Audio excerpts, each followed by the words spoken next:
کابل کې د ټاک انګلیسي ژبې د زده کړو مرکز څخه لسګونه زده کوونکي فارغ شول. په دې مراسمو کې د یار مرکز مسؤلینو، ښوونکو، زده کوونکو او د هغوی کورنیو ګډون کړی و. راپورونه ښیي چې په افغانستان کې د انګلیسي ژبې زده کړې ته د ځوانانو لیوالتیا ورځ تر بلې زیاتیږي او ګڼ شمېر روزنیز مرکزونه د ژبې او مسلکي مهارتونو په برخه کې فعالیت کوي.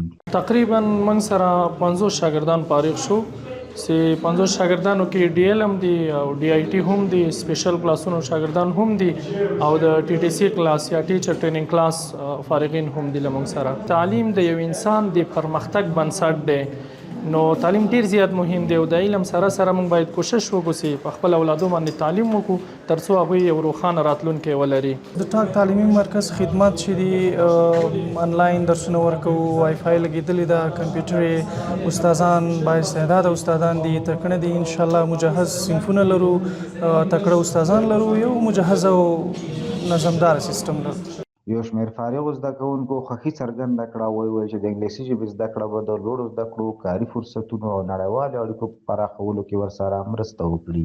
مونږ دې تعلیم ته وخت ورکړ ځکه چې زه خپله د عبدالله بن مبارک د مدرسې استاد باني او محتوي کوم چې 200-300 شاګردان لرم او د کورنۍ مسؤلیت هم راته متوجه ده. په 9مه درجه کې کتابونه وایم، نو په دومره حساسو شرایطو کې درس ویل یقینا ډېر لږ زور غواړي او زما علاقه ورسره ډېره وه. نو الحمدلله انشاءالله تر څو مې چې وس کېږي زه به تعلیم په برخه کې کار کوم او خدمت به کوم. د ټاک مرکز مسؤلینو د فراغت مراسمو پر مهال وویل چې فارغ شوي زده کوونکي د انګلیسي ژبې بېلابېل پړاوونه بشپړ کړي او اوس کولی شي خپلې زده کړې په لوړو کچو کې هم تعقیب کړي. نن سبا د ټکنالوژۍ دور ده، نن سبا هغه خلک په نړۍ باندې حکمرانی کوي، هغه خلک د نړۍ واک چلوي چې څوک پرمختللې ټکنالوژي ولري. ټاک تعلیمي مرکز د ډیرو کلونو راهیسې د پلچرخي په سیمه کې د علم، پوهې او مهارتونو د خپرولو په موخه فعالیت کوي. د پیل څخه تر نن ورځې پورې زموږ اساسي موخه دا وه چې ځوان نسل ته معیاري، اغېزمنه او عصري زده کړې وړاندې کړو. د دوی مهیله چې دغه فراغت غونډه چې دوی لپاره نیول شوې، دوی لپاره به یو علمي سند ورکول کېږي. په دې سند به دوی اکتفا نه کوي. انشاءالله تاسو به نورو مخکې ځئ، موږ در سره یو انشاءالله چې څه امکانات موږ لرو.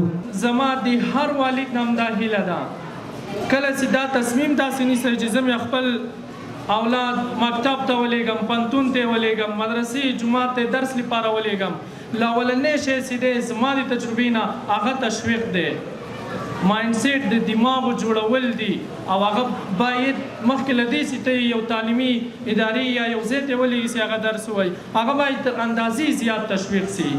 د مراسمو په پای کې فارغانو ته د فراغت سندونه ورکړل شول او له غوره زده کوونکو څخه ځانګړې ستاینه هم وشوه.